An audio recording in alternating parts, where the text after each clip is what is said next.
Good morning. Today we'll be dealing the topic of central and peripheral tolerance. Now, whenever a cell is born, specifically in case of immune cells, it is taught to be active or it is taught to become tolerative. It is taught to be active when the antigens are of foreign in nature. But there are a lot of antigens which are a part of the host system. So in that case, the cell is also taught to be tolerative to those antigens. Now, this mechanism at the very onset occurs in the central, the primary lymphoid organs. So we have the development of tolerance at the primary lymphoid organs for both the T lymphocytes and the B. Now, coming to central tolerance, as I just now said, is established in the primary lymphoid organs, the thymus for T cells and the bone marrow for B cells. So, in the itself in the bone marrow and the thymus, here this picture is showing that in the bone marrow or the thymus, the cells develop the property of tolerance. If the cells become overactive to a host antigen, the cell is induced to die an apoptotic death. So, whenever an organism is born and whenever the hematopoietic stem cells are born in the bone marrow and then they later migrate to the thymus, the initial tolerance of the lymphocytes are achieved. However, at the cellular level, peripheral tolerance is also achieved when the interaction between mature peripheral lymphocytes and its cognate antigen do not result in activation of the lymphocyte in the periphery. So we have another system, that is the peripheral tolerance, when in the peripheral and in the secondary lymphoid organs, we are seeing that the mature lymphocytes, even though having an antigenic exposure, recognizing the antigen, are not activated. So such a condition is known as the energized condition. Here in this case, the lymphocytes are either induced to undergo apoptosis or is functionally inactivated, and as I said, the energized or condition is also known as a tolerized condition. One thing we have to keep in mind that this peripheral self-tolerance is vital because it prevents the activation of autoreactive lymphocytes that have escaped central tolerance mechanism. So if any lymphocyte that has escaped the central tolerance mechanism is later on energized in the peripheral tolerance mechanism. Coming to the next picture, so this is the development of tolerism, development of tolerization of the lymphocytes, and the dendritic cells play a big role in the development of tolerance for the T cells. Now, immature dendritic cells are broadly distributed in the peripheral tissue, both lymphoid and non-lymphoid, and constantly take up antigens from their surrounding. In the absence of pathogenic attack or injury, the only antigens handled by these dendritic cells are the self or antigens mainly, which are shed by healthy tissues, acquired by the engulfment of apoptotic cells during normal turnover, or routinely encountered in the host environment. In these cases, damage-associated molecular patterns or pathogen-associated molecular patterns are not present, and the dendritic cells are not induced to mature. So, if the DAMs are not present, the dendritic cells are not induced to mature. However, if one of these immature dendritic cell encounters a naive T cell expressing a T cell receptor,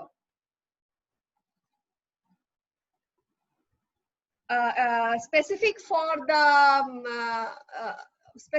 the self antigen, then the dendritic cell exhibits tolerogenic properties and inactivates the T cell rather than activating it. So as you can see, in the absence of the molecular patterns, the dendritic cells do at times present the antigens. And if T lymphocyte recognize these antigens are specifically the self antigens or the antigens that are introduced into the system from food or from the environment, but not that pathogenic, then the T cells are induced to undergo tolerance. Okay. However, here you see if a mature dendritic cell do uptake antigens which are not self and are pathogenic enough, which have expressed the DAMs or the PAMs, then the T helper cells are activated. Now, let's look into this picture. This is a tolerogenic dendritic cell. Okay. Now, tolerogenic dendritic cells are incapable of delivering signal to T cells, even though these dendritic cells sometimes still express co-stimulatory molecules and may resemble mature dendritic cells in their surface marker phenotypes. If you remember that the T cell activation actually passes through 3 signal stages. The signal 1 was the binding of peptide MHC with the TCR. The signal 2 was the binding of the CD20B7 co-stimulatory molecule. And the signal 3 was the cytokine mediated signaling by the interleukin 2 receptor and interleukin 2 cytokine. However, another thing, if you remember, I had said that during the development of signal 2, it is also ensured that the dendritic cells do upregulate the CD40 receptor. So, if the initial signal 1 is perceived, but thereafter there is no signal 2, even though some co-stimulatory molecules may be expressed, but if there is no signal 2, then the T lymphocytes are also instructed to become energized. Now, coming to the second picture. See, this is the second exposure, second antigen exposure, and the receptors are exposed. But yet, as you can see, since there is no stimulation of the signal 2 or the signal 3, we are getting energized T cells. So, without signal 2 and signal 3, which is not delivered, the T cell is not activated even though it is receiving signal 1. There are 2 main processes by which tolerogenic dendritic cells inactivate naive T cells. One is the mechanism of clonal deletion. In case of clonal deletion, naive autoreactive T helper cells that interact with peptide MHC present by a tolerogenic dendritic cells are usually induced to undergo apoptosis. So they are killed. So that is the deletion of that particular clone. The second mechanism by which dendritic cells inactivate T cells, naive T cells, is energization. In case of energization, as you can see, this is the model of energization. The autoreactive T helper cells that receive signal 1 alone from a tolerogenic dendritic cell do not undergo apoptosis but are energized. Moreover, if the antigenic peptide MHC is encountered a second time, the energized T helper cells still do not respond. In absence of the appropriate co-stimulatory molecules and cytokines, the intracellular signaling pathways that induce energy has yet not been properly elucidated, but it is thought that ubiquitin ligases promote the degradation of the TCR CD3 complexes upregulated TCR CD3 complexes, and these factors also suppress the IL-2 transcription. So the two basic mechanisms by which tolerance is achieved in case of peripheral T lymphocyte is clonal deletion and energization. The third point, this is another important point, is the concept of clonal exhaustion. This is also mediated by the dendritic cells. Here, the peripheral tolerance can be invoked by the elimination of an entire T cell clone due to exhaustion. In this situation, continuous exposure to an antigen forces the responding T cells to proliferate and generate effectors so rapidly that they burn out without generating memory cells. So the proliferation mechanism of T lymphocytes becomes so fast that no memory T cells are generated. So the T cell clones get exhausted. So these are the three basic mechanisms of inducing tolerance to T lymphocytes by the dendritic cells. Now coming to another important aspect of induction of tolerance at the level of adaptive immunity is energizing the B lymphocytes. Now, if you talk about B cell tolerance, if an autoreactive B cell, so this is autoreactive B cell, if an autoreactive B cell encounters self-antigen in the periphery, it receives signal 1, but it still depends on the antigen-specific T helper cells to deliver signal 2 and signal 3. So if we recapitulate here, the three signals responsible for B lymphocyte development, remember that the first one was the binding of the TCR with the peptide MHC complex displayed by the B lymphocytes, and the second signal was the activation of the CD40-40L ligand interaction for B lymphocytes, and the third was the activation of the cytokine receptors.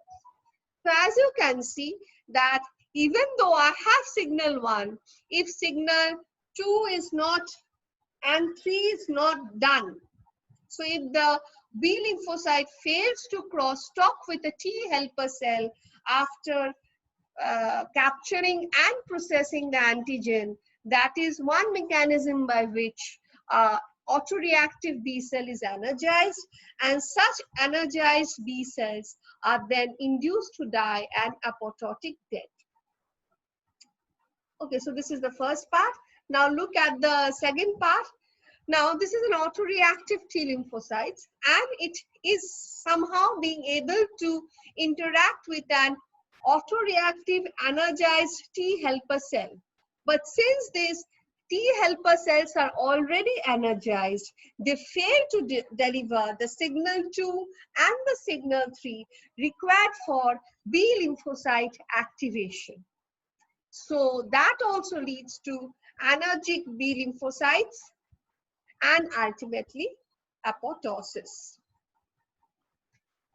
There is, okay, so there is another mechanism of energization. There's another molecular mechanism that do take place when if foreign antigen has entered and the B cells are energized. So the B cells are induced to then, I mean to say, there's a mechanism of editing that occurs at the receptor level so that the B cells can recognize the antigen. The phenomena is known as receptor editing. So I think so I had discussed the point of receptor editing earlier. So I'm not going to take up that point out here, but there is this receptor editing phenomena comes when B cell is not recognizing the antigen in such a manner so that the next two signals, signal 2 and signal 3, are not being developed delivered into the B cell. So at that time, certain modulation takes place that results in receptor editing. So now there was this picture of receptor editing. So at times it happens that receptors are edited. So we had, since I did it earlier, I'm not getting into that. Now coming to another aspect where the regulatory T cells play a big role in inducing energy to the T helper cells. Now, if you remember, in the earlier classes, on and off, I had said that the T helper cells act as a pivotal central element that controls the adaptive, two arms of the adaptive immunity. One, the cell-mediated immunity, and other, the humoral immunity. The T helper can crosstalk with the B lymphocytes, resulting in the production of antibodies, or the T helper can crosstalk with a T cytotoxic cell, resulting in the formation of a cytotoxic T lymphocyte, and thereby leading to the target cell lysis. So if the T helper cells can be energized, then it's almost actually shutting down the downstream thymus dependent activation and the downstream T cytotoxic activation. So the T regulatory cells on and off actually target the helper cells. Now the T regulatory cells can control the response of the activated conventional T cells regardless of the antigenic specificity of the T cell. Aberrant activation of T helper 1 and T helper 17 cell is associated with chronic inflammation and autoimmune diseases, whereas uncontrolled and inappropriate T helper 2 responses are linked to allergic inflammation and hypersensitive properties. Now coming to the T helper regulatory cell, there are 4 major subsets of CD4 positive T regulatory cells. The most important are the normal T regulatory cells. The 3 others are the induced T regulatory cells, the TR1 cells, and the TH3 cells that are induced to differentiate from conventional T cells in secondary lymphoid tissue. So these are 3 different categories of T regulatory cells that actually develop from the conventional T helper cells in secondary lymphoid tissue. The basic function of these 3 cells is suppressing activated T cells. However, the function of the normal T regulatory cell is not only to suppress activated T cells, it may induce the T helper 0 cells to produce TR1 and TH3 cells. The normal T regulatory cells are characterized by the expression of the transcription factor FOXP3 as well as high surface levels of CD4 and CD25. The normal T regulatory cells develop from precursors in the thymus. Now, coming to the picture. As I said, the normal T regulatory cells has the ability to block proliferation and interleukin-2 production of conventional CD4 positive T cells of any antigen specific. The death of the conventional T cells by the T regulatory cell may be mediated by high concentration of the negative regulators CTLA4 and PD1 on the surface of normal T regulatory cells. Interestingly, this is another point to be noted.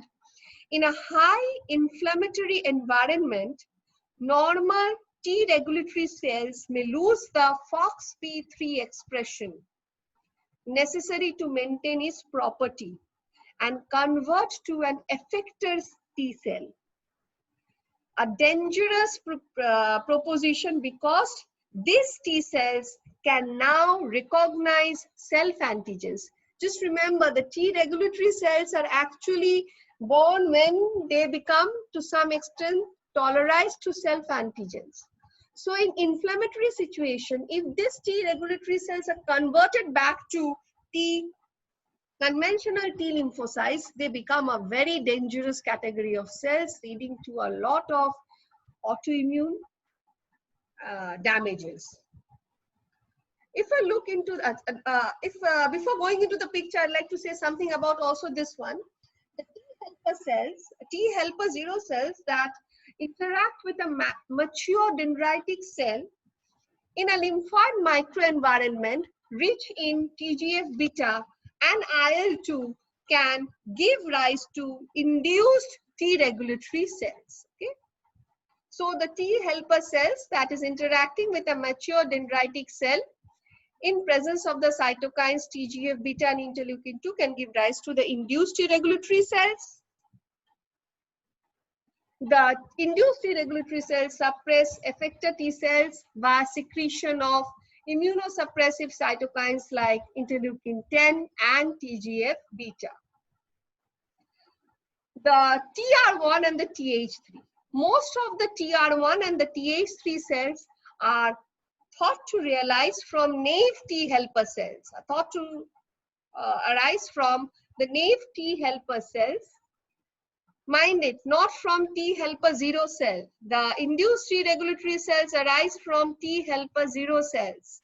The TR1 and the TH3 arise from the naive T helper cells, okay? In a lymphoid environment that is devoid of DAMs and PAMs, but is rich in IL-10 for TR1 and TGF-beta for TH3. The naive T cells in presence of these cytokines are neither energized nor deleted, but instead proliferates and differentiates into these two categories of cells which have suppressive activity. So we are actually preserving the lymphocytes but providing them with a suppressive activity. So there's no case of clonal deletion here. Like the induced T regulatory cells, TR1 and TH3 can shut down activator effector T cells in an antigen non-specific manner by secreting immunosuppressive cytokines. TR1 secretes IL-10 plus TGF-beta, while TH3 secretes TGF-beta. And coming to the last one, that is the naive T helper cell, if it interacts with a tolerogenic dendritic cell, as we discussed earlier, since the signal 2 and the signal 3 is not perceived by the conventional T lymphocyte, so either they are energized or they are clonally deleted. So basically, this is how the immune system is mainly controlled at the peripheral level, and initially I had talked about the control of the immune system at the central level. So these are another pictures. These are different pictures of control of the B lymphocytes, and this is the control of the mechanism of control of the B cells. As you can see, self-reactive immature B cells can be deleted, clonal deletion, or there might be, as I was talking about, the phenomena of receptor editing, where self-reactive B cells might become specific for self-antigen, then they are allowed to die, or they become non-specific for self-antigen and leaves the bone marrow, or they may be energized. But this is basically the involvement of central tolerance. Moving to the next slide. So this was also about receptor editing. These are the pictures of it's not Reut, sorry, this is Abbas. So this is also different mechanisms which we have discussed in details about how the receptor editing in case of T lymphocytes are occurring at the central level and at the peripheral level. So these are the different pictures. This is also another picture of T cell energy. So just we have to keep in mind for an anergic condition is that even though signal 1 is perceived, signal 2 and 3 are never perceived for either B lymphocytes or T lymphocytes. And In some cases, the T lymphocytes, specifically the T helper cells, are induced to produce T regulatory cells. Either they can be the induced regulatory cells or they can be the TR1 and the TH3 as we discussed. We talked about clonal deletion, clonal energy.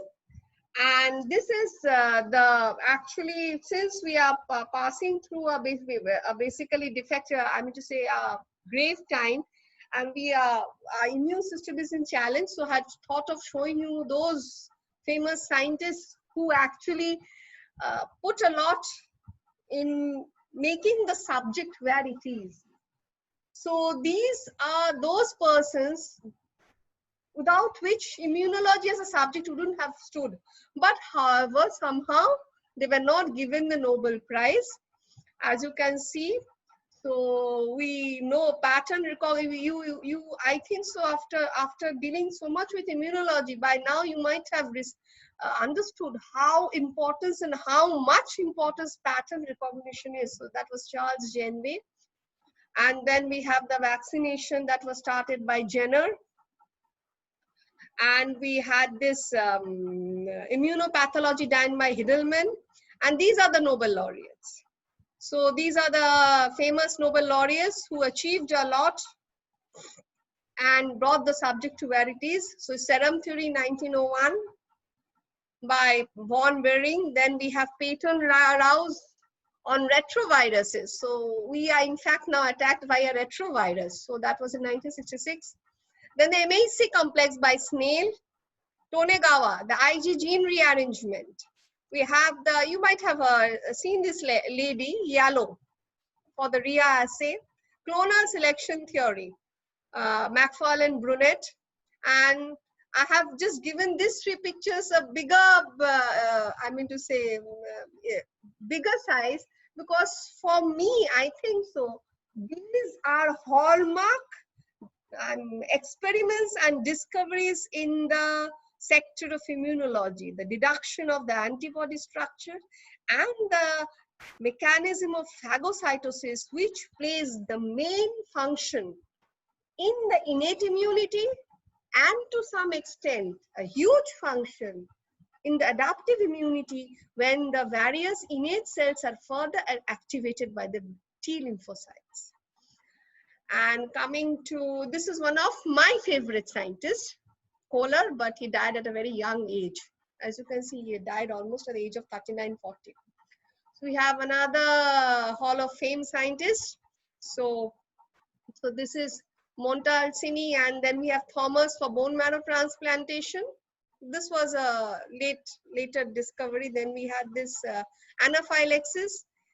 Zinckernagel for MHC restriction of T cell responses. So with this, I almost come to the end of this topic. But before ending, I'd like to tell one or two things about the maternal fetal tolerance. Now, if we remember, when a fetus is developing within a mother's womb, there are certain immunological challenges provided by the fetus to the mother. The tissue forming the maternal fetal interface are populated with non-professional antigen presenting cells that lack post-stimulatory molecules. Since the developing fetus might provide an immunogenic challenge, so this is one evolution strategy, that is the maternal fetal interface is populated with non-professional antigen presenting cells lacking post-stimulatory molecules. Secondly, pregnancy does not generate the dams. Very important thing, that they do not generate the dams that would otherwise induce the production of inflammatory cytokines. Next, if a professional APC becomes somehow activated, the TR1 and the TH3 regulatory cells becomes activated and they suppress any incipient immune response. And another very vital important information regarding the placenta and the tissues of the developing fetus are almost devoid of MHC class 1 and class 2 molecules. Regarding the neonatal immunity, we should keep in mind that the neonates are protected against pathogenic infection by IgG and IgA. These are the antibodies transferred from the mother, first via the placenta and subsequently in the breast milk. Another thing, the neonatal gut itself produces low levels of TGF-beta, and maternal milk also contains high level of interleukin 10 and TGF-beta. Once consumed, these cytokines suppress any neonatal immune response to harmless antigens and also promote T-cell differentiation. So this was extra information I wanted to give you regarding maternal and neonatal development of the maternal and the neonatal immunity. And with this, I come to the close of this class. Acha, class to hoye geche dara.